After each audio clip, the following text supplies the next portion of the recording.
የሚገርም እጅግ የሚደንቅ ነገር ነው። ልጅሽ ቢሆን ባልሽ ቢሆን ትፈችዋለሽ። ልጅሽ ቢሆን ግን ቆርጠሽ አትጠይውም፣ ጨክነሽ አታወጪውም። እንደ ልጅሽ ጥፋት ባጠፋ እኔን ትምርኛለሽ ወይ ሲል አቶ ደረጀ ወይዘሮ ማርታን ጠየቃት። እጅግ የሚገርም እጅግ የሚደንቅ የወይዘሮ ማርታ የዋህነት፣ ደግነት ሙሉ ለሙሉ በደንብ አቶ ደረጀን ማመኗ በኋላ ከባድ የእግር እሳት ከባድ የህሊና ጸጸት እንደሚሆንባት ነው የምንረዳው። አቶ ደረጀም ሰላም ያሳጣቸው እንቅልፍ የነሳቸው የማርታ የዋህነት ነው።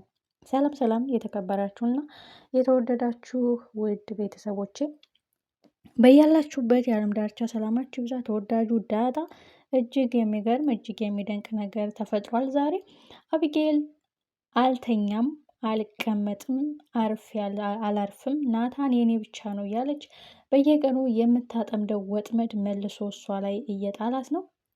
በዚያም አለ በዚህ ናታን ለዳጣ ቃል ገብቶላታል።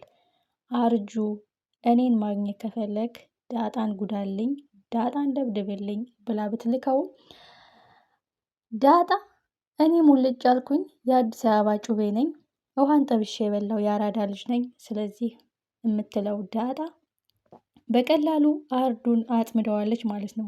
ይህም ከኋላው ተደብቃ ማን እንደላከው ምን ማድረግ እንደፈለገና ለምን እንደሚከታተላት በቀጥታ ነግረዋለች።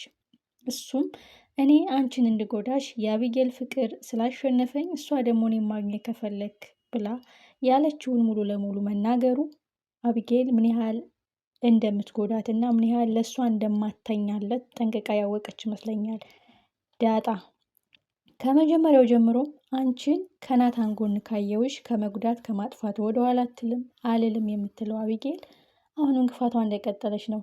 ዳጣ ግን ሙሉ ለሙሉ እንደምትወዳት እስከ ጥግ ድረስ ከኋኩል እንደምታፈቅራት እያየን ነው።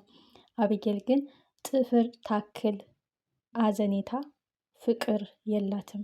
እሷን መጉዳት እሷን ከዛ ቤት ማራቅ ነው ፍላጎቷ። በሌላ በኩል ዝናህን ማወቅ እፈልጋለሁ። በጣም ኃይለኞች የሚፈራና ብዙዎች ሰዎች የሚንቀጠቀጡለትን ሰው ማወቅ እፈልጋለሁ የምትለው አቢጌል ዝናህን ካወቀችው አቢጌል አይደለም ለዳጣ ለቤተሰቦቿ ሌላ ጦስ ይዛ መምጣቷ የማይቀር ነገር ነው ማለት ነው። ሌላ በኩል እንግዲህ ከአርጁን ጥቃት ራሷን አድናለች ዳጣ። በዛም አለ በዚህ አቢጌል እየተከታተለ እሷን እንዲጎዳት እና እሷን እንዲደበድባት ነበር የፈለገችው። ዳጣ ግን ጉዳዩን አክሽፋባት ሚስጥሯን አውቃባታለች። ይህ ጉዳይ እስከ መቼ ድረስ ያስኬዳታል? አቢጌል መቼም የማታርፍ መቼም የማትቀመጥ ሆናለች። በዚህ ጉዳይ ላይ አቶ ደረጀና ወይዘሮ ማርታ መኪና ውስጥ ሆነው ልጅሽ አቢጌል ታይ ብትባል ብትመከር ብትዘከር አልሰማም ብላለች። ብዙ ጊዜ ጥፋት ታጠፋለች። ከአቅምሽ በላይ የሆነ በጣም ስህተት ትሰራለች። ልጅሽ ስለሆነች ቆርጠሽ አትጥያትም፣ አውጥተሽ አትጥያትም፣ ከልብሽ አትፍቂያትም። እኔ ብሆን ግን ትፈችኛለሽ ነው ወይስ እንደ ልጆች ታገሽኛለሽ? እስኪ እውነቱን ንገሪኝ ሲላት ለወይዘሮ ማርታ ነገራት። ወይዘሮ ማርታውን ብዙ ነገሮችን ሙሉ ለሙሉ ድፍን አድርጋ ማመንና መታመን ስለምትፈልግ ነው እንጂ ብዙ የሚያጠራጥር ብዙ ማስረጃ እጇ ላይ እየገባ ብዙ ቃላቶች ከአቶ ደረጀ እየወጡ ግን እሷ በቃ ማመን አልፈልግም። ይሄ ነገር ብጠራጠርም ይሆናል ብዬ አላስብም። ምናልባት ሌላ ያስጨነቀው ጉዳይ ሊኖር ይችላል በማለት ነው ወይዘሮ ማርታ እንትሯን ስትረስ የሚያረጋትን ነገር መሸወድ እና መተው የምትፈልገው። አቢጌል በየቀኑ እንቅልፍ ብታሳጣትም የተለያዩ ጥያቄዎች ብታነሳላትም አምና መቀበል አትፈልግም እና አቶ ደረጀም ሰላም ያሳጣቸው የወይዘሮ ማርታ ደግነት፣ የዋህነት፣ ለትዳሯ ያላት ጥንቁቅ፣ ለልጆቿ ያላት ክብር ይሄ ነው አቶ ደረጀን ከባድ ጸጸት ውስጥ እየገተታቸው ያለው ማለት ነው። በሌላ በኩል አሁን ትልቁ ጉዳይ የዳጣና የናታን ጉዳይ ነው። ዳጣና ናታን በድብቅ ፍቅራቸው እንደቀጠለ ነው። ናታንም ለዳጣ ቃል ገብቶላታል።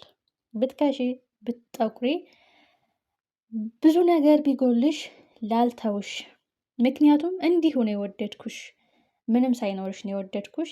ከፈጣሪ በታች እኔ አንቺን ለመጠበቅ ቃል እገባልሻለሁ።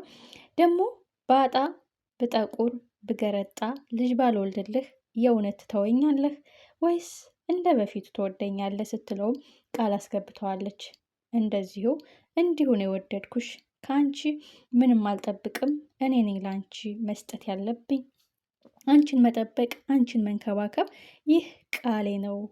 ምክንያቱም ከፊት ለፊታችን ትልቁ ሞት አለ፣ የማይቀረው ሞት አለ።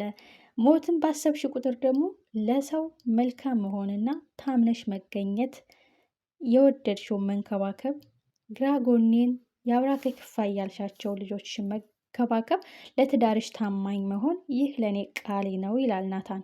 ዳጣም በቃ ወንዶችን እንደ ወንድም ነው እንጂ የምቀርባቸው በፍቅር ቀርቢያቸው ማስቢያቸው አላውቅም። በአንተ ግን ተሸንፌያለሁ፣ በአንተ ግን ተንበርክኬያለሁ።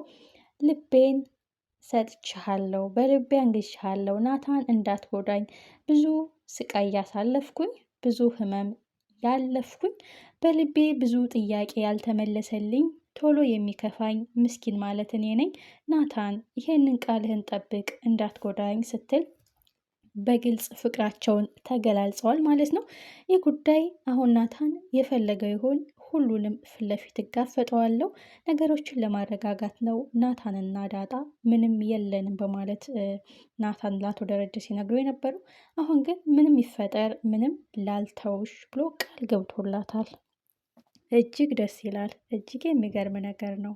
አቢጌልም ይህን ነገር ማክሸፍ ይህን ነገር ማበላሸት ነው ፍላጎቷ። ግን ፍቅር ኃያል ነው፣ ፍቅር ያሸንፋል የሚባለው በዚህ ነው። ፈተና ሲበዛበት አንዳንድ ጊዜ እንዲጠነክርና እንዲበረታ ነው የሚሆነው እና ከዚህ ብዙ ነገር እንማራለን። በሌላ በኩል ደግሞ አሁን ትልቅ ጉዳይ የመጣው ምሳሌ ወደነ ዳጣ ቤት መታለች። ስለዚህ አቢጌል የዳጣ ጓደኛ፣ እስኪ ስለሷ ህይወት ንገሪኝ፣ የዳጣ አባት ማን ነው? ቤተሰቦችን አገኘው ስትላችሁ ማነው አባቴ ብላ አስተዋወቀቻችሁ። ማነው አባቴ ብላ ስሙን ጠራችላችሁ ስትል ምሳሌን አፋጣታለች። ምሳሌ ታሪኩን ታበላሸው ይሆን ወይስ ዳጣ ደርሳ ነገሮችን ታረግባቸው ይሆን? እጅግ የሚገርም እጅግ የሚደንቅ ቀጣይ ክፍል በጉጉት